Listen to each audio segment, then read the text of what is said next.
Hello everyone. Welcome back to my little chatty sassy corner here on YouTube where I talk about all things luxury. So if anything like luxury travel, luxury lifestyle, luxury bags or shoes gets your attention, make sure to hit the red subscribe button down below. But today we're going to be talking about my favorite category of luxury, which is luxury jewelry. Specifically, we are going to be talking about luxury watches. So in my last video, I talked about if you're considering getting an Apple Watch versus a traditional watch, what you might want to think about. But for both me and my husband, we love our traditional watches so much more than our Apple Watches. Nothing's wrong with the Apple Watch, it's just the traditional watch works better for us. And so I'm also going to be talking about the three brands that our family really loves for watches, which is going to be Heuer, Breitling, and Cartier. And all of these are extremely well-made watches. And so I'm going to tell you a little bit of history as far as why these watches are significant, some of the popular models, and some things to think about when trying to decide which watch works best for you.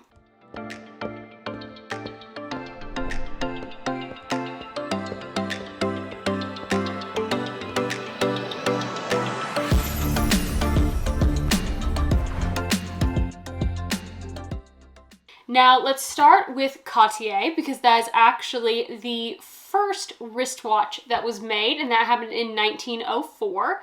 Now Cartier does have exceptional quality. They do have a couple of lower priced lines that you want to avoid, like the Ronde de Cartier, because they aren't actually made with Cartier works. Now the vast majority are, but that's a line that I would definitely avoid because it's made with regular watchworks, but they're charging you the Cartier price. Now, the watchworks themselves, the three brands I'm going to be talking about all use chronographic watches, which means that they have multiple different timekeeping features within them, not just one simple one like you see in most watches.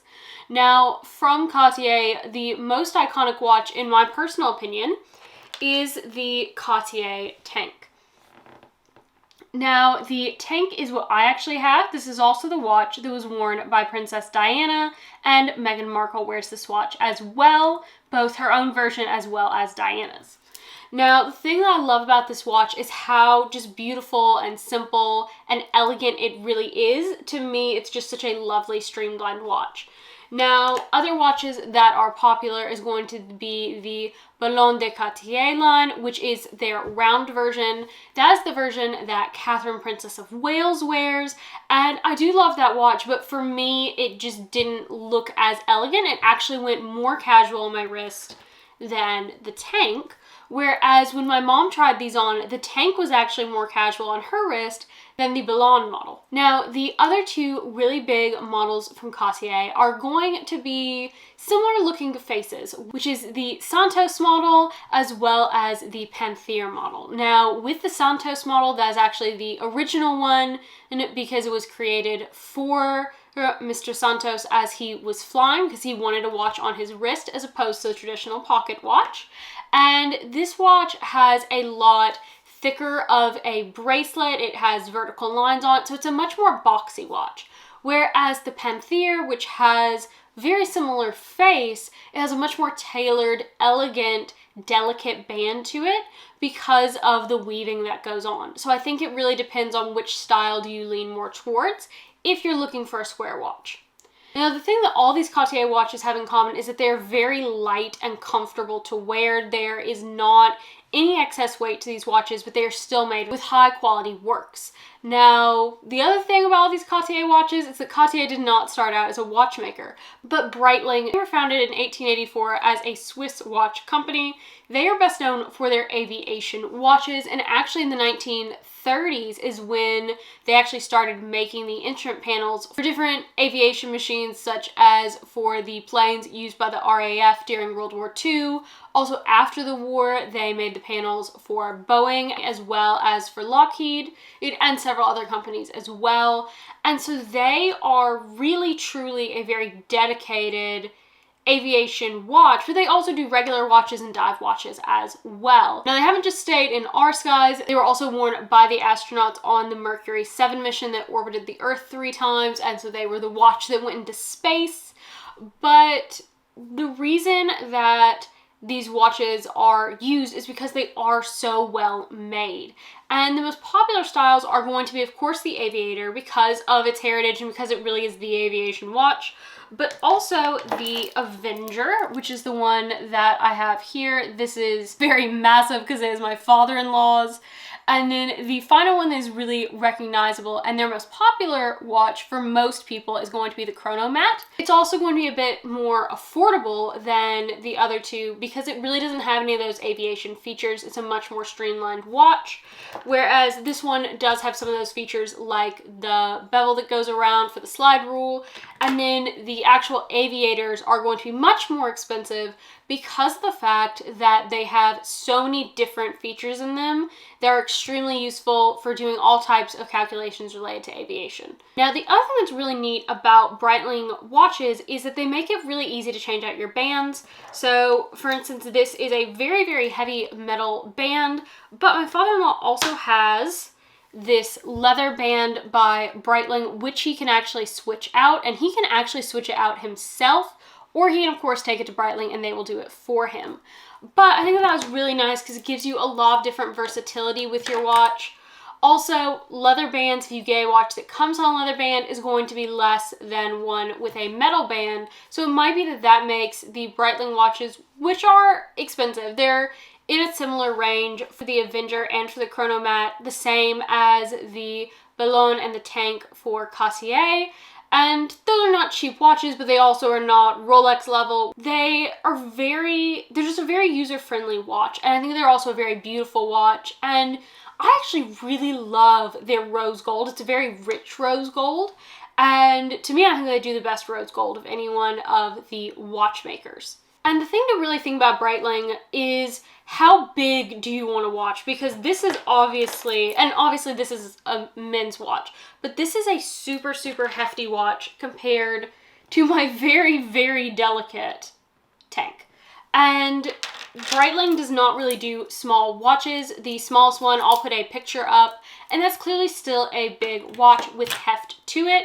And so if either that width or the weight bothers you, but you like the overall sort of aesthetic, I think that's where tag comes in really nice. The same thing with a Cartier watch. If you like a very simple watch look, they do have that in tag as well, but in both cases, it's extremely well made, but at a lower price point.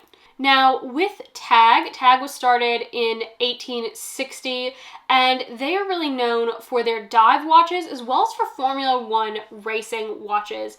And unlike the other two, they actually also have a smartwatch, though why you go with a smartwatch from them instead of a regular watch, I'm not entirely sure, but that is an option for you if you want it. Now, just like with the Aviator, the Aqua Racer, which is Tag's main dive watch, is going to have a lot of features, and so you can get very expensive with those depending on how many features that you need. This is my husband's that has been very much used for diving, and so it is a little beat up, but honestly, for going all the way to the bottom of the ocean, I think it looks really great. Tag has a ton of really great features for those watches, like you can shine a light on it, you will be able to see the face. The other neat thing is that they often will put red on their dive watches just to give you an extra gauge of depth, because at a certain depth in water when you're diving, the color red you can actually no longer see, which is a really cool physics thing. But that's just another really important feature that they've built into this watch. It's a tiny thing that makes it even more user-friendly for a diver. Or if you're not wanting to dive, you can obviously wear these watches as well. They are their most popular model. Now, two of the other really popular models are going to be the Carrera. Now, this to me is probably the most simple of the watches, which is both a good thing, and it's also so simple that to me it's not necessarily distinct. But the third one that is extremely popular from Tag is going to be the Link. Now, I have two examples here of the Link, and is named the Link because of this very iconic bracelet. The Link that is here on the right, which is my father-in-law's, is actually the Link worn by Jason Bourne in the Jason Bourne movies. And then this is obviously a much more feminine version, but still in the Link line. And I think that that's one of the neat things about Tag, is that within their lines, they have a lot of variability. So you can go more masculine, more functional, or you can go more feminine if you so choose. Let's not hours off today.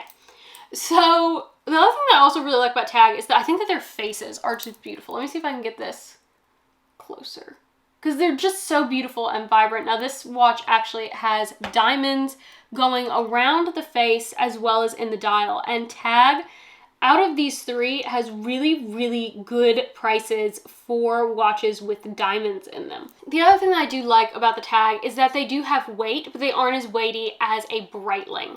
And so, like, let me show you these two.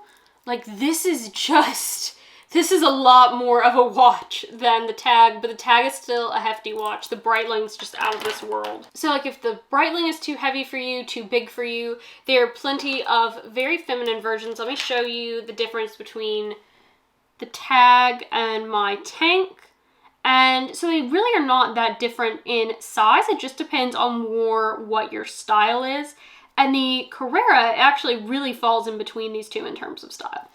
So I feel like that Tag is a really, really great option if Cartier is either too expensive or too, I don't want to say fancy, or a little bit too refined old school, versus also being a very good middle ground for if the Breitling is either just way out of your price point or if the Breitling is just way too big and heavy. So now I have picked a watch from each of the houses that if I were to go in and buy a watch within reason, not like a full gold watch, because that's just really expensive, but within reason, these are the watches that I would go in and buy. Now, if I did not have my Cartier Tank, I would absolutely purchase this again, but since I do have it, I absolutely love this watch so much that I would go in and I would buy the gold version with the leather strap.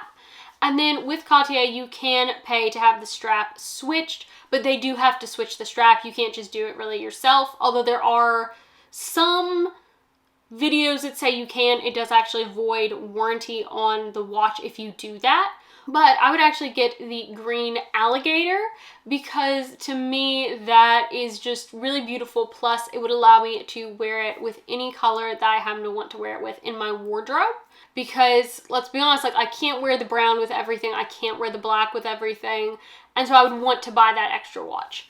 Now for Breitling, I am actually going to go with the Chronomat 32, which I did try in the store in the steel and rose gold. I really, really liked that watch, and I've actually been thinking about that watch a lot. I'm not getting another watch right now because I just got my Tank last year, but I do really think that that is just a beautiful watch, and it's also a totally different look because of the heft that comes with it. Now, if I were to go into Tag, the watch that I would actually be getting is for my husband because he has worn his Tag so much and he loves his Tag, but he has worn this a ton diving, and so I would love to have him a very nice looking one that if he wanted to wear something that didn't have all the scratches over it, he could. And that would be the Tag Heuer Carrera Porsche Chronograph Special Edition watch.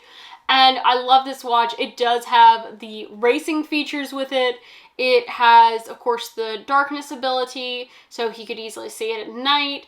Plus, it's got Porsche going on with it, and that's like my husband's dream car. And so I might not be able to buy him a Porsche, but I could certainly buy him a nice watch. Again, this is a very expensive watch, so it's not something that I'm just going to go in and purchase. But I think that this is just sort of like a fabulous Tag watch. But honestly, if I were to go with just a regular Tag, I would go with a regular Aqua Racer. So I hope that you've enjoyed hearing a little bit about what I enjoy with watches, brands that I would not buy from. I would not buy a watch from Tiffany.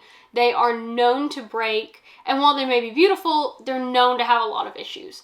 I personally would not buy a watch from Rolex. I know a lot of people love them. I know they have a great reputation, but to me, the weight that is fake in those Rolexes, not a weight that is truly real, is something that I just don't really like. Watch brands are a really very personal thing. A lot of people, particularly in the watch community, have very strong opinions. A lot of, I'm going to call them watch snobs, even though I don't mean to say that someone is a snob, but I'm going to call them that just for this, in that they will sort of look down on Tag because Tag has a much more accessible price point. But anyone who actually uses a Tag for something like a dive watch, like a Formula One watch, will know that these are extremely high quality watches. Breitling, obviously very well respected. Cartier, very well respected. And again, these are all just my personal opinions, so please don't take offense at anything that I've said if I don't like one of the watches that you happen to love. I hope you have a great rest of your day, YouTube. Bye!